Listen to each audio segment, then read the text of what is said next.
Welcome to another Mac tips and tricks. Today we're going to be using Keynote and exploring how to use some different tools within Keynote. So first off, the main tools I'm looking at is using the formatting tool with shapes. So I create them by selecting on the shapes tool, and then I can manipulate them through some different ways. So let's have a look.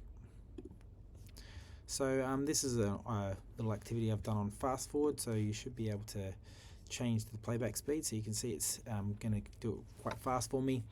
I resized my image, and then I added in another basic geometric shape in the background, and then what I did was I selected both of these shapes and then went to my arrange tool up here and then subtracted the image, so that way the background part has gone. So now we've just got what looks like a mountain with a bit chopped off, so that way it looks a little bit more like a volcano. Now there is a volcano image that you can use in this particular one, but it wasn't quite what I wanted. It had a weird sort of color in the background and I didn't like it. So what I wanted to do today is I wanted to create a volcanic eruption using my some other tools. So I had this little broccoli shape that I thought, oh yeah, I could use that. That looks a bit like a volcanic smoke plume. So I grabbed that and I decided I'm going to try and change the color. Now I didn't want to have a solid color, so I tried to change that and made it into an advanced gradient fill. Now I had a look at some of the different colors I could use. I tried red and I thought, no, red not at the top. I want to have gray at the top or black at the top because it's a smoke plume coming up from a volcano, and then down the bottom I wanted it to be red, so that way it gives it that sort of ominous explosion look. Then what I did was I added in an animation to make the object move after I had arranged it behind the mountain. So in a moment it's just going to disappear after arrange, and then back. And then you can see it's behind the mountain. Then I use my animation tool to make it move, add an effect, move, and then you see I need to rotate it around, bring it up to the top so it goes in the direction I want it to go. And then I can preview it and see how it goes. There you go, it moves, but again it just looks like a giant broccoli jumping out of a mountain. So I thought, I'm going to change this again. I'm going to make a new shape and actually make it more like a smoke plume. So I bring it back to the front and then I go, what kind of shapes can I add to it? Well, this shape's actually quite nice. So what I did is I copied it and pasted it, and then I just layered them over the top of each other like so.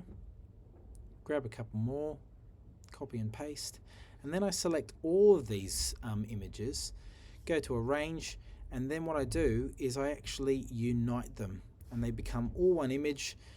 And this, again, same sort of function as I did before. I send it behind the mountain, and then I go to my animate tool again after I've resized these images to make sure it's all nice and neat. I animate it so that it moves. After I've animated the mountain, I wanted it to jiggle so it looks like it's actually shaking, ready to explode after an earthquake. So move the plume so that way it moves right up the screen, and then I can use my build order tool to judge whether or not they're happening when I want them to happen. So you can see I change it from on click, and it will be after build 1 and with a little bit of a delay, depending on how you wanted to do it. So you can see volcanic eruption, and then the smoke plume and lava will be coming out shortly. After that though, I thought, I want to make a transition into a new slide. So what I can do is I can actually change things around here. So I thought, what can I do? I use my preview tool to see what it looks like. And then I go, actually I want it to scale, change the scale of the image. So I can expand this and make it really big so it overwhelms the entire screen, and you can see it gets bigger and bigger. So that's what it will look like at the end of the animation. Again, I adjust the start so it's after build 2, and then you can see the explosion occurs, the plume goes up, and then the entire cloud expands to take over the entire screen. So that's all we have for the Mac tips and tricks for today. I hope you learnt a little bit, and this is a great opportunity for you now to have a play for yourself, include it in your inquiries, and give your kids some excellent examples to use in their own creations. Thanks. Bye.